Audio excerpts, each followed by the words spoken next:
একটা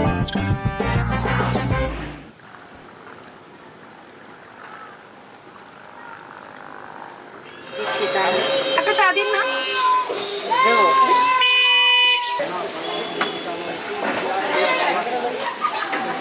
আদি, কেমন আছেন ম্যাডাম? এখানে আমার তো চলছে, তুমি কেমন আছো? মাসি আরেকটা চা দাও।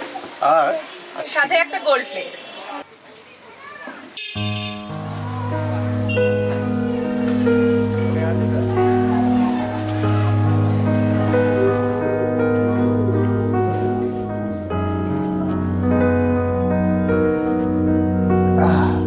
তারপর বলো কেমন আছো? এই চলছে।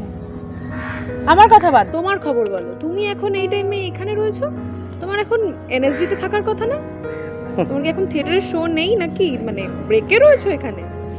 Break, NSD break. এখন আমি একটা 9 to 7 কর্পোরেট গাই। কিছুদিন আগে মাকে হারিয়েছি। সে কি গো? হ্যাঁ, আকস্মিক হারিয়েছি। তারপরে বাবার সেরিব্রাল হয়েছে, ডান দিকটা পড়ে গেছে। এই বাবা এখন কেমন আছেন উনি? ভালো মন্দ মিশেই আছে। এবার বুঝতেই পারছো, থিয়েটার করে এই চিকিৎসার খরচা বহন করা একটা হিউজ টাস্ক। তাই অগত্যা এনএসডি রিমেন্স অ্যান আনফুলফিল ড্রিম।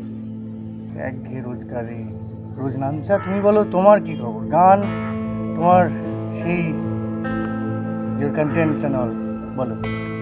একটা প্রাইভেট স্কুলে এখন জব করি। আর গান ওসব এখন বিলাসিতা। তোমার মেয়ে? হ্যাঁ গো। এই আঙ্কেলকে হাই বলো। Hi uncle. Hello, what's your name?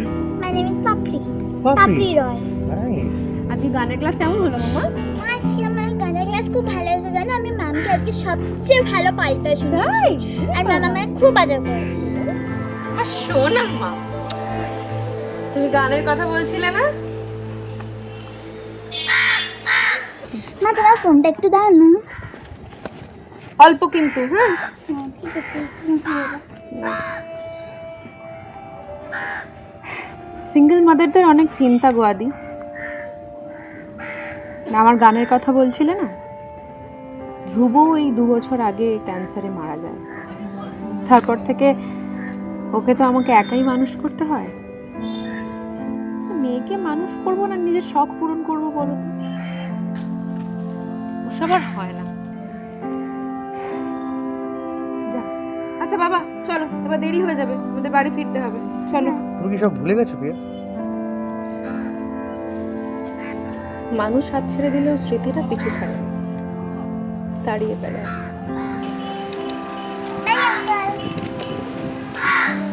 স্কুলের জব তো ভালো, তুমি এই জবটা অ্যাকসেপ্ট করতে পারো প্রিয়া।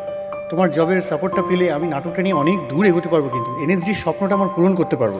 না না, আমি কিছুতেই স্কুলের জব করব না। আমার গলাটা একদম শেষ হয়ে যাবে।